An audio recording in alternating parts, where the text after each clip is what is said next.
Hello everyone, welcome to our YouTube channel. हमारा आज का discussion again CUET MCom entrance subject wise MCQs पे है। जो स्टूडेंट्स नए हैं उनको हम बता दें कि हमने CUET एमकॉम एंट्रेंस एग्ज़ाम के जो पास्ट ईयर क्वेश्चन पेपर हैं 2021, 22, 23, 24 सब पे डिस्कशन क्लास अपलोड की हुई है। बट आप लोगों की ये रिक्वेस्ट थी कि ma'am please subject wise MCQs discuss करिए सो दैट एक ओवरऑल आइडिया लग जाए कि कितने subjects exam point of view से इंपॉर्टेंट है, किन सब्जेक्ट से किस ईयर में कितने नंबर ऑफ क्वेश्चंस आए हैं, किस लेवल के क्वेश्चंस आते हैं। इसीलिए हमने सब्जेक्ट वाइज MCQs भी अपलोड करना स्टार्ट कर दिया है। ऑलरेडी हमने यहाँ पे बहुत सारे सब्जेक्ट्स डिस्कस कर लिए हैं like micro economics, macro economics, accounts. तो अगर अभी तक वो क्लासेस आपने नहीं कवर किए तो कोई प्रॉब्लम नहीं है, हमने इसकी एक प्लेलिस्ट बना दी है CUET MCom entrance subject wise MCQs के नाम से। वहाँ से आप सारी क्लासेस कवर कर सकते हो। और आज हम लोग डिस्कशन करेंगे कॉस्ट अकाउंटिंग के MCQs पे। No doubt cost accounting exam point of view से बहुत रेलेवेंट सब्जेक्ट है, बट ये सब्जेक्ट डिस्कस करने के पहले हम बता दें कि हमने CUET एमकॉम एंट्रेंस एग्जाम 2025 के लिए ऑलरेडी क्लासेस लॉन्च कर दी हैं, जिसकी डिटेल हम आपको प्रोवाइड कर देते हैं। जो भी स्टूडेंट इंटरेस्टेड है वो नवंबर बैच के लिए एनरोलमेंट करा सकते हैं। देखो हमने कॉम्बो भी रखा हुआ है। कॉम्बो में आपको डिटेल लेक्चर क्लासेस मिलेंगे, स्टडी मटेरियल मिलेगा एंड टेस्ट सीरीज मिलेगा। टेस्ट सीरीज़ की PDF डिस्कशन सेशन रिजल्ट्स मिल जाएंगे। जो टेस्ट सीरीज़ है वो कम्प्लीटली ऑनलाइन है, जैसे एग्जाम हमारा कंडक्ट होता है। एंड टेस्ट सीरीज़ में आपको chapter wise, subject wise and full flash test भी मिलेंगे। हमारी study material and online classes summary form में बिल्कुल नहीं है, सब कुछ आपको डिटेल में प्रोवाइड किया जाएगा सो दैट आपका कॉन्सेप्ट क्लियर हो जाए। कोर्स ड्यूरेशन भले 11 मंथ्स लिखा है, पर जब तक आपका एग्जाम कंडक्ट नहीं हो जाता तब तक हम लोग कनेक्टेड रहेंगे रिविजन क्लासेस के थ्रू और टेस्ट सीरीज़ के थ्रू। एंड ये हमारा एक कॉन्टैक्ट नंबर है जिस पे आप व्हाट्सएप कर सकते हो या कॉल भी कर सकते हो। टेलीग्राम पे भी कनेक्ट कर सकते हो। सिंपली जो भी स्टूडेंट इंटरेस्टेड है वो क्या करेंगे, प्ले स्टोर पे जा करके हमारा ऐप डाउनलोड कर लें। ऐप डाउनलोड करने के बाद आप डायरेक्टली ये क्लासेस परचेज कर सकते हो। एंड अगर आपका iOS मोड है तो सिंपली आपको क्या करना है, क्लास प्लस का ऐप डाउनलोड करना है, उसमें अपना कॉन्टैक्ट नंबर डालना है और हमारा ORG कोड डालना है जो कि है LUTVL। आफ्टर दैट आपको ये क्लासेस का ऑप्शन दिखेगा, आप सिंपली इसको परचेज कर सकते हो।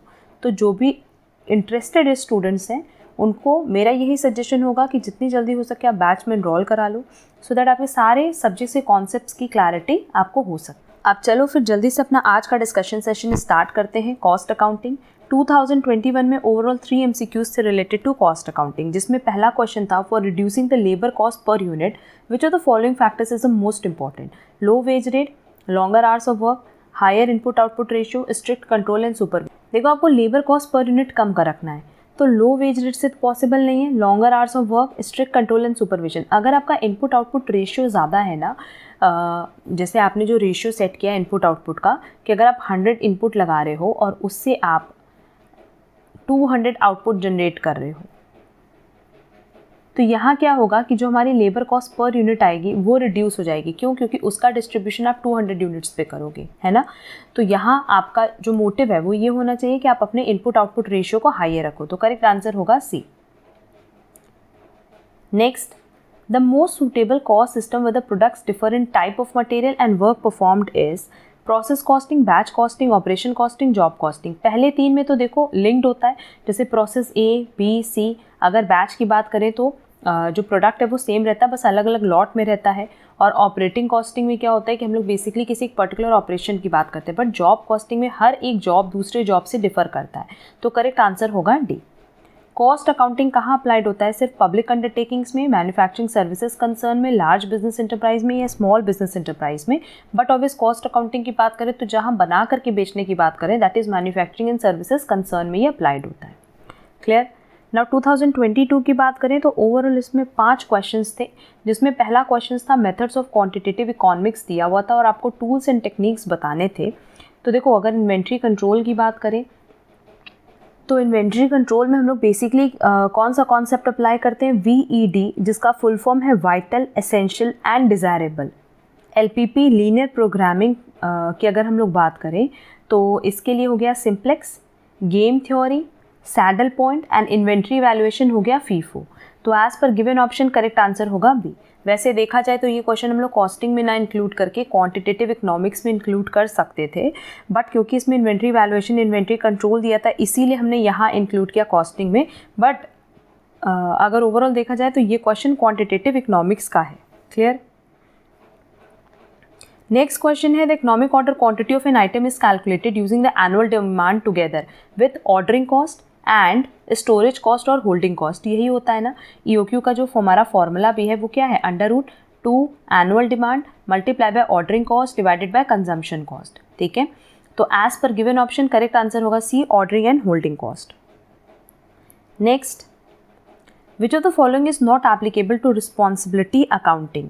Accounting centre, cost centre, investment centre, profit centre, last के 3 हैं, बट रिस्पॉन्सिबिलिटीज अकाउंटिंग में अकाउंटिंग सेंटर पार्ट नहीं बनता, और इस पे हमने डिटेल डिस्कशन क्लास भी अपलोड की हुई है जिसकी लिंक आपको डिस्क्रिप्शन बॉक्स में मिल जाएगी। The main difference between marginal costing and absorption costing lies in the treatment of which of the following? देखो, मार्जिनल कॉस्टिंग में हम लोग कॉस्ट को 2 पार्ट में डिस्ट्रीब्यूट करते हैं, variable cost and fix cost, but absorption costing में हम सबको टोटल कॉस्ट ही रखते हैं। तो देखो यहाँ बेसिकली हमने क्या किया कि कॉस्ट में से वेरिएबल कॉस्ट और फिक्स कॉस्ट अलग अलग कर दिया, तो जो डिफरेंस है ना वो फिक्स कॉस्ट का होता है। बेसिकली आप मार्जिनल कॉस्टिंग में फिक्स कॉस्ट को अलग लेकर के चल रहे हो और अब्जॉर्प्शन कॉस्टिंग में उसी को आप टोटल कॉस्ट का पार्ट बना रहे हो। क्लियर? तो as per given option correct answer होगा B, fixed overhead. Next, match list 1 and list 2। देखो, रिड्यूसिंग कैपिटल की बात कर रहा है, तो रिड्यूसिंग कैपिटल मतलब क्या कि जब हम कह रहे हैं कि हम अगर मान लो इंटरनली मेरी कंपनी बीमार है तो उस केस में हम क्या करते हैं कि अपने कैपिटल को रिड्यूस कर देते हैं रिकंस्ट्रक्शन पर्पस के लिए, है ना, इंटरनल रिकंस्ट्रक्शन के लिए, तो वो हो गया रीऑर्गेनाइजेशन। सेल्स अगर हमारा वेरिएबल कॉस्ट से बड़ा है, ठीक है, तो सिंपली क्या आएगा, कॉन्ट्रीब्यूशन आएगा। Sales is greater than break even sales. Take over of firm, firm का टेक ओवर मतलब क्या हो गया, अब्जॉर्प्शन। तो यहाँ जो sales is greater than break even sales है और IRDA ये ना एक्स्ट्रा दिया हुआ है ऑप्शन, ये रॉन्ग ऑप्शन दिया हुआ है, क्योंकि अगर हमारा सेल्स ब्रेक इवन सेल्स से ज़्यादा है ना तो यहाँ बेसिकली क्या होता है, मार्जिन ऑफ सेफ्टी आता है, तो ये हमारा मार्जिन ऑफ सेफ्टी ऑप्शन होना चाहिए था, बट ऑप्शन दिया IRDA, तो उसको कट कर देंगे। बाकी 3 हमने आपको करेक्ट बता दिया है, तो इसका कोई भी गिवन ऑप्शन करेक्ट नहीं है एज पर क्वेश्चन। अब देखो 2023 में हमने पहले भी बताया है कि 2 बार पेपर हुआ था, एक 5 जून को, एक 30 जून को। तो ओवरऑल हमारा 14 क्वेश्चंस इसमें कवर हुआ था, और ये 14 क्वेश्चंस ना, कुछ क्वेश्चंस 5 जून के पेपर में थे और कुछ क्वेश्चंस हमारे 30 जून के पेपर में थे, ठीक है। तो पहला क्वेश्चन था the cost of second best alternative is known as opportunity cost, ये तो सिंपल क्वेश्चन है। नेक्स्ट हमारे पास मैच द फॉलोइंग है। अब मैच द फॉलोइंग में देखो कह रहा है कि बफर इन्वेंट्री, बफर इन्वेंट्री क्या होता है, protection against the uncertainties of demand and supply. अगर मार्केट में कभी डिमांड एंड सप्लाई की अनसर्टेनिटीज़ हुई कि डिमांड ज़्यादा हो गई या सप्लाई ज़्यादा हो गई, तो उस टाइम प्रोटेक्शन के लिए हम बफर इन्वेंट्री मेंटेन करके रखते हैं। एंटिसिपेशन इन्वेंट्री क्या है, held according to anticipation of future demand. Decoupling inventory works as shock absorber in case of contingency. And movement inventory क्या है, transportation time is involve in transferring the resources. कभी भी आप रिसोर्सेज को अगर transfer करें तो नो डाउट उसमें ट्रांसपोर्टेशन टाइम चाहिए, उसी को हम मूवमेंट इन्वेंट्री कहते हैं। तो as per given option correct answer होगा बी। नेक्स्ट, अब देखो हमारे पास असर्शन और रीजन दिया, हमें बताना है क्या करेक्ट है क्या इनकरेक्ट है। Just in time is an inventory management technique in which the carrying cost of goods is minimum. Yes, just in time, जिस पॉइंट ऑफ टाइम पे ज़रूरत है उसी पॉइंट ऑफ टाइम की हम बात कर रहे हैं, तो नो डाउट उस टाइम कैरिंग कॉस्ट जो हमारा आता है ना मिनिमम आता है। क्यों? क्योंकि उसमें हम पहले से होल्ड करके नहीं रखते हैं। रीज़न है just in time is a cost control technique in which no need to store the stock of goods. Yes, अगर देखा जाए तो रीज़न एकदम करेक्ट रीज़न है असर्शन का, इसको जस्टिफाई भी कर रहा है, क्योंकि जस्ट इन टाइम में क्या होता है कि जिस पॉइंट ऑफ टाइम पे हमें ज़रूरत होती है उस पॉइंट ऑफ टाइम पे हम खरीदते हैं और अपना प्रोडक्शन स्टार्ट करते हैं। तो यह आपको स्टोरेज का कॉस्ट बच जाएगा ना, क्योंकि आपको स्टोर करने की ज़रूरत नहीं है। तो दोनों ही असर्शन रीज़न करेक्ट है, और रीज़न क्या है, करेक्ट एक्सप्लेनेशन है असर्शन का। Next, which type of costing technique is appropriate in the following situations? When each work is unique, when each work is easily identifiable, when costs are assigned to and accumulated for each work. Job costing, process costing, unit costing, operation costing. No doubt अगर हर work unique है तो हम job costing की बात करें तो as per given option correct answer होगा। Even below are 2 statement, one is labelled as assertion and the other is labelled as reason. Again आपको बताना है कि कौन सा करेक्ट है कौन सा इनकरेक्ट है। कह रहा है हमारा प्रोडक्शन वॉल्यूम 10,000 यूनिट का है, टोटल सेल्स यूनिट 5,000 का है, सेलिंग प्राइस ये है 12, वेरिएबल कॉस्ट ये है 6, फिक्स कॉस्ट ये है 40,000। In this case absorption costing shows more profit than variable costing. And दूसरा है कि the variable costing considered full cost for product costing and inventory valuation. देखो अगर आपने absorption costing and variable costing पढ़ा होगा तो नो डाउट आप लोगों को पता होगा कि अब्सॉर्प्शन कॉस्टिंग में बेसिकली हम लोग क्या करते हैं कि जो भी पर यूनिट कॉस्ट निकालते हैं ना उसमें वेरिएबल कॉस्ट की भी लेते हैं और फिक्स कॉस्ट को भी कंसिडर करते हैं। बट वेरिएबल कॉस्ट में हम लोग सिर्फ वेरिएबल कॉस्ट कंसिडर करते हैं, फिक्स कॉस्ट को कंसिडर ही नहीं करते जब पर यूनिट वैल्यूएशन करना होता है, ठीक है। बहुत डिटेल में तो ये क्वेश्चन हम नहीं समझाएंगे, बट ना इसका असर्शन करेक्ट है, क्यों ये यहाँ पे लर्न कर लो। एंड जब ये टॉपिक अच्छे से डिटेल में पढ़ोगे ना तो ये चीज़ क्लियर भी हो जाएगी कि अगर प्रोडक्शन वॉल्यूम सेल्स वॉल्यूम से ज़्यादा है, देखो ये 10,000 है और ये 5,000 है, अगर प्रोडक्शन वॉल्यूम सेल्स वॉल्यूम से ज़्यादा है तो हमेशा अब्जॉर्प्शन कॉस्टिंग का जो प्रॉफिट है वो ज़्यादा आएगा वेरिएबल कॉस्टिंग के प्रॉफिट से। क्लियर? अगर हमारा प्रोडक्शन कम होता सेल से तो जस्ट रिवर्स होता कि जो अब्जॉर्प्शन कॉस्टिंग का प्रॉफिट है वो हमेशा कम आएगा वेरिएबल प्रॉफिट के कॉस्टिंग से। एंड अगर production is equal to sales है तब दोनों का ही प्रॉफिट हमेशा बराबर आएगा। क्लियर? एंड अगर चाहते हो कि ये डिटेल सोल्यूशन हम प्रोवाइड कर दें तो ज़रूर से बताना, इस पे ना एक क्लास ही अपलोड कर देंगे जहाँ पे ये टॉपिक कि absorption costing and variable costing की प्रॉफिट हम कैसे कैलकुलेट करते हैं इस पे हम डिटेल डिस्कशन कर लेंगे। तो इसका मतलब हमारा फर्स्ट असर्शन तो करेक्ट है, क्योंकि यही कह रहा है कि अब्जॉर्प्शन कॉस्टिंग का प्रॉफिट ज़्यादा होगा। हाँ, the variable costing considered full cost for product costing and inventory valuation. No, variable cost में हम लोग फुल कॉस्ट कभी नहीं लेते, हम लोग क्या लेते हैं, ओनली वेरिएबल कॉस्ट। तो फुल कॉस्ट कहाँ लेते हैं, एब्जॉर्प्शन कॉस्टिंग में। तो असर्शन करेक्ट है but reason is not correct, ठीक है। तो एज पर गिवन ऑप्शन क्या होगा करेक्ट आंसर कि असर्शन करेक्ट है but reason not correct. Clear? और बाकी एक बार मेरे को कमेंट बॉक्स में कमेंट करके बताना, अगर ये टॉपिक नहीं क्लियर होगा ना तो हम बहुत अच्छे से एक छोटा सा एग्जांपल लेके इसको क्लियर कर देंगे। नेक्स्ट इज गिवन बिलो और टू स्टेटमेंट। पहला है the indirect taxes basically imposed by the government to control the consumption. Yes, the burden of indirect taxes can be shifted. Yes, correct answer होगा both assertion and reason are correct and reason is the correct explanation of assertion. Next, AB Limited uses the following standard mix for production A goods: 50 kgs of material X at a standard price 20 and 20 kgs of material Y at a standard price of ₹40। Actual mix दिया हुआ है, आपको material mix variance निकालना है। तो material mix variance simply यहाँ पे निकल जाएगा, हमें प्रोडक्ट A का निकालना है। प्रोडक्ट A के लिए हमारे पास दो मटेरियल है X एंड Y। अगर X की बात करें तो इसमें जो स्टैंडर्ड अमाउंट दिया हुआ है वो कितना दिया है, 50 एट द रेट ₹20 और y का दिया हुआ है 20 एट द रेट ₹40। मतलब जो टोटल हमारे पास यूनिट है वो कितनी है, 70। अच्छा, एक्चुअल कितना दिया हुआ है, एक्चुअल दिया हुआ है x का 60 और y का 10, तो यहाँ पे 70 है। अच्छा, अब यहाँ देखो, क्योंकि standard mix and actual mix, जो हमारा स्टैंडर्ड मिक्स है 70 है और एक्चुअल मिक्स भी 70 है, तो ये दोनों सेम है ना, ठीक। अब अगर हम लोग मटेरियल मिक्स वेरिएंस की बात करें तो इसका फॉर्मूला क्या है बेटा, इसका फॉर्मूला है revised standard quantity minus actual quantity multiply by standard price. अब एक पॉइंट यहाँ याद रखना कि अगर हमारा standard mix and actual mix same है तो उस केस में जो रिवाइज्ड स्टैंडर्ड क्वांटिटी आएगी, क्या आएगी, रिवाइज्ड स्टैंडर्ड क्वांटिटी, वो किसके बराबर होगी, स्टैंडर्ड क्वांटिटी के। मतलब यहाँ रिवाइज्ड स्टैंडर्ड क्वांटिटी किसके बराबर होगी, 50 एंड 20 के। तो सिंपली हम लोग निकाल सकते हैं x का कितना हो जाएगा, 50 माइनस 60, देख लो ये 50 दिया ये 60 दिया है, मल्टीप्लाई बाय स्टैंडर्ड प्राइस है 20, और y की अगर बात करें तो 20 माइनस 10 मल्टीप्लाई बाय 40। इसको सॉल्व करेंगे तो आएगा 200 अनफेवरेबल और इसको सॉल्व करेंगे तो आएगा 400 फेवरेबल। अब मटेरियल मिक्स वेरिएंस निकालना है तो ओवरऑल कितना आ जाएगा, 200 favourable. That is correct option होगा C. Clear?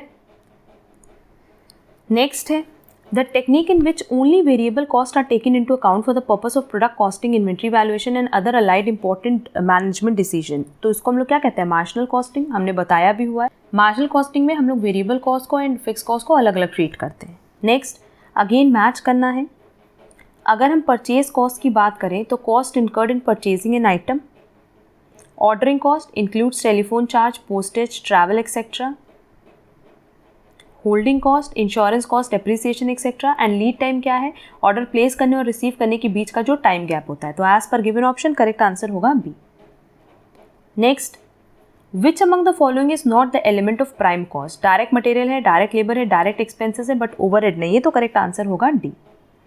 Next, the break even point is a point at which, break even एक ऐसा पॉइंट होता है जहाँ ना तो कोई प्रॉफिट होता है ना कोई लॉस होता है। देयर इज नो प्रॉफिट और loss, yes. Contribution is equal to fix cost, देखो होता क्या है, sales minus variable cost is equal to contribution होता है। इसमें से फिक्स कॉस्ट माइनस करते हैं तो प्रॉफिट या लॉस आता है। तो कह रहा है कि अगर कंट्रीब्यूशन 10 है और फिक्स कॉस्ट भी 10 है तो हमारा प्रॉफिट कितना आएगा 0, और अल्टीमेटली ब्रेक इवन पॉइंट क्या होता है, no profit no loss. Then है कंट्रीब्यूशन इज नील, अगर कंट्रीब्यूशन नील भी है तो हो सकता है कि फिक्स कॉस्ट कुछ रहे, जैसे कंट्रीब्यूशन नील है बट फिक्स कॉस्ट अगर 10 है तो हमारा लॉस आएगा ना, ठीक, तो ये ऑप्शन इनकरेक्ट है। Variable cost is equal to contribution, मान लेते हैं सेल्स 80 है, वेरिएबल कॉस्ट 40 है और कंट्रीब्यूशन भी 40 है, तो भले ही वेरिएबल कॉस्ट और कंट्रीब्यूशन सेम है बट इससे कभी ये नहीं पता चलेगा कि प्रॉफिट होगा कि loss. And total cost is equal to total sales, कह रहा है कि जो सेल्स है वो किसके बराबर है, टोटल कॉस्ट के, मतलब वेरिएबल कॉस्ट और फिक्स कॉस्ट के बराबर है, तो नो डाउट प्रॉफिट कितना आएगा 0 आएगा, ठीक है। तो फर्स्ट, सेकेंड एंड लास्ट वाला ऑप्शन करेक्ट है, दैट इज करेक्ट आंसर होगा बी। नेक्स्ट, अगेन हमारे पास दो स्टेटमेंट दिया, आपको बताना है कौन सा करेक्ट है कौन सा incorrect. Cost control aims and maintaining the cost in accordance with the establishment targets और standards, yes. Cost reduction is directed to explore the possibilities of improving the target और स्टैंडर्ड्स देमसेल्व्स, येस। अगर control की बात करें तो वो standard के basis पे होता है, और रिडक्शन की बात करें तो रिडक्शन कैसे करेंगे, आप अपने टारगेट को और स्टैंडर्ड को टाइम टू टाइम इम्प्रूव कर सकते हो, तो दोनों ही स्टेटमेंट क्या है बेटा, करेक्ट है। Next, unfavorable labor rate variance does not occur because of the which of the following: shortage of labor, seasonal of emergency operation, availability of labor in abundance, overtime। देखो अनफेवरेबल शॉर्टेज की वजह से हो सकता है, seasonal की वजह से हो सकता है, ओवरटाइम की वजह से हो सकता है, बट अनफेवरेबल कभी भी availability of labour in abundance की वजह से नहीं हो सकता, तो करेक्ट आंसर होगा सी।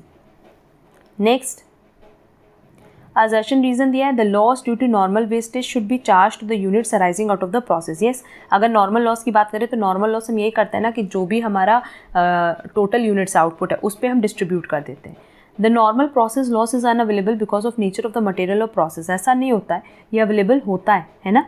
अगर हम लोग नॉर्मल प्रोसेस लॉस की बात करें तो कई बार हम लोग इसको कैलकुलेट कर पाते हैं, तो असर्शन करेक्ट है बट रीजन इनकरेक्ट है। नेक्स्ट, अगेन हमारे पास दो स्टेटमेंट दिया हुआ है, कह रहा है zero base budgeting forces managers to plan each programme package afresh. हाँ, जीरो बेस बजटिंग बेसिकली क्या होता है सबको पता है। अब इसमें क्या है कि हमारा प्लानिंग यही होता है कि हर एक प्रोग्राम को जब भी हम बनाएंगे तो बिल्कुल फ्रेश बनाएंगे। And balance score card helps ensure the alignment between a companies strategic objectives and it's operational activities, yes. अगर बैलेंस स्कोर कार्ड की बात करें तो वो ऑब्जेक्टिव्स एंड ऑपरेशंस के बीच में एक लिंक बनाता है, बट क्या zero base budgeting and balance score card आपस में लिंक्ड है? नहीं। तो ये दोनों करेक्ट है बट रीज़न करेक्ट एक्सप्लेनेशन नहीं है असर्शन का। अब 2024 में देखें तो दो क्वेश्चंस हमारे पास आए थे, पहला मैच द फॉलोइंग था, दूसरा भी मैच द फॉलोइंग था। एक्चुअल एस्टिमेट्स, ये हो जाएगा estimates of expenditure and receipt of the preceding financial year. Actual मतलब क्या है कि जो एक्चुअल में हुआ है। प्रोविजनल क्या हो जाएगा, estimates of revenue and expenditure of the current financial year. Budget estimates क्या हो गया, estimates of the coming financial year, आने वाले साल के लिए। और एडवांस एस्टिमेट क्या हो गया, these estimates are made before the actual occurrence of economic activity. Clear? तो as per given option correct answer क्या होगा, बी। और हमारा आज का लास्ट क्वेश्चन है, अगेन मैच द फॉलोइंग है। देखो अगर बैच कॉस्टिंग की बात करें तो इसका करेक्ट एग्जाम्पल होगा फार्मा इंडस्ट्री, जॉइंट कॉस्टिंग के लिए हो जाएगा ऑयल इंडस्ट्री, ऑपरेटिंग कॉस्टिंग के लिए हो जाएगा no doubt school, and process costing के लिए हो जाएगा रिफाइनरीज। तो as per given option correct answer होगा डी। अब यहाँ देखो हमारे कॉस्टिंग से रिलेटेड सारे एमसीक्यूज कवर हो गए हैं, एंड अगर किसी भी क्वेश्चन में कोई डाउट होगा तो आप लोग हमें व्हाट्सएप पे कनेक्ट कर सकते हो, टेलीग्राम पे कनेक्ट कर सकते हो, साथ ही साथ कमेंट बॉक्स में भी कमेंट कर सकते हो। अगर चैनल पे नए हो तो प्लीज़ चैनल सब्सक्राइब ज़रूर कर देना, सो दैट इस सीरीज़ से आप जुड़ पाओ, जो भी क्लासेस अपडेट हो आपको टाइमली उनकी अपडेशन मिल पाए। एंड साथ ही साथ अगर आपको ये सीरीज़ पसंद आ रही है, ये वीडियो पसंद आया है तो प्लीज़ वीडियो को लाइक कमेंट शेयर ज़रूर करना। अब हम लोग मिलेंगे हमारी नेक्स्ट क्लास में, जहां हम लोग डिस्कशन करेंगे बिजनेस मैथमेटिक्स से रिलेटेड क्वेश्चंस पे। आज के लिए बस इतना, थैंक यू सो मच।